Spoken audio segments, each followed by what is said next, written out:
জীবনে কেউ প্রাতে কেউ রাতে বসন্তে শ্রাবণ ও বরিশনে কারো হাতে বীণা ছিল কেউ বা কম্পিত দীপশিখা এনেছিলে মোর তারে যখন গিয়েছো চলে দেবতার পদচিহ্ন রেখে গেছো মোর গৃহতলে আমার দেবতারিল তোমাদের সকলের নাম রহিল পূজায় মোর তোমাদের সবারই প্রণাম।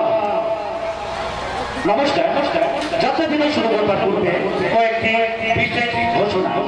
আমাদের প্যান্ডেলে যে সমস্ত গুটিগুলোতে মাইকের হর্ন বাঁধা রয়েছে সেগুলো এদিক ওদিক ঘোরাবেন না এবং হেলান দিয়ে বসবেন না, তাতে করে আপনাদের যাত্রা শুনতে এবং আমাদের যাত্রা শোনাতে